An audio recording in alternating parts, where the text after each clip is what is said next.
kali ini kita akan memasuki materi tentang penggolongan obat.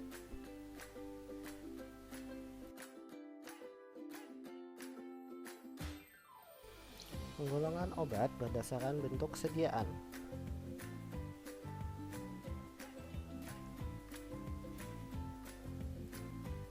Yang pertama adalah bentuk padat, contohnya tablet, kapsul, pil, serbuk, supositoria, dan ovula.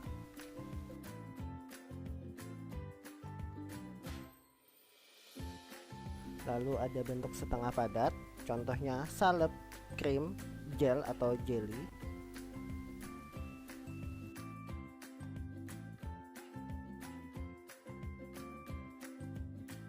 Lalu ada bentuk cair, contohnya adalah sirup, suspensi, eliksir, infus, injeksi, obat tetes, dan emulsi.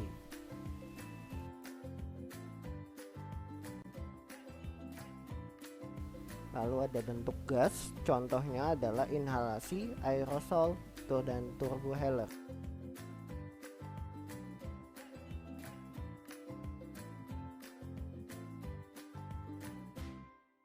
Lalu ada penggolongan obat berdasarkan cara penggunaan.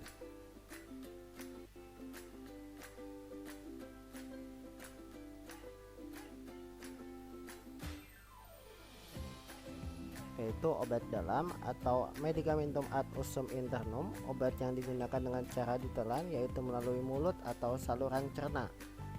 Contohnya tablet, kapsul, pil, sirup, obat tetes, dan obat mulut.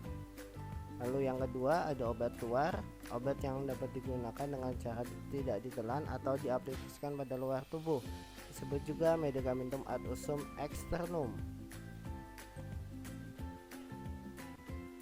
Nah, hindari penggunaan obat dalam untuk bagian luar badan atau sebaliknya. Obat luar jangan ditelan.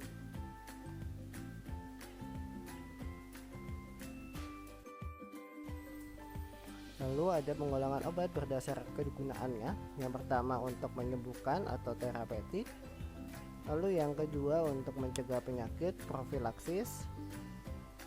Dan yang ketiga untuk diagnosa atau kita kenal dengan diagnosis.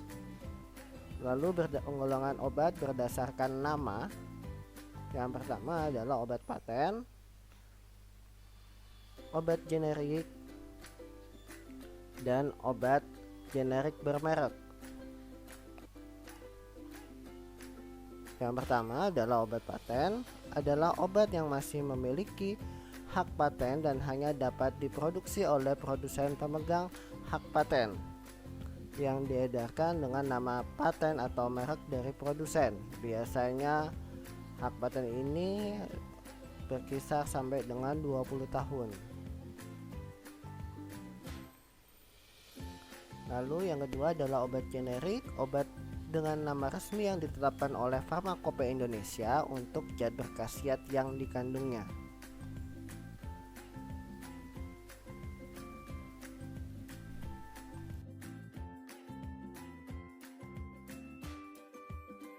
Lalu ada obat generik bermerek, yaitu obat generik dengan menggunakan nama dagang dari produsen obat.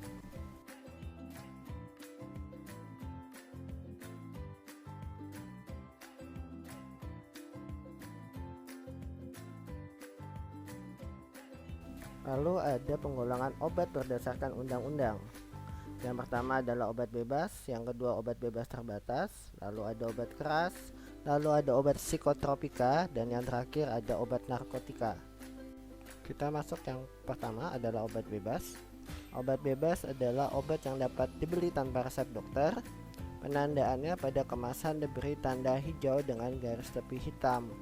Nah, contohnya adalah paracetamol, bedak salisil, dan lain-lain. Yang kedua adalah obat bebas terbatas. Obat bebas terbatas disebut daftar W, yaitu dari Walsping, yang ini obat-obatan yang dalam jumlah tertentu masih bisa dibeli tanpa resep dokter.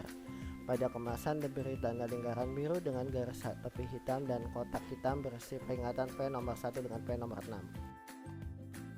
Lalu ada obat keras, adalah obat yang hanya bisa dibeli dengan resep dokter, dulu dikenal dengan daftar GER.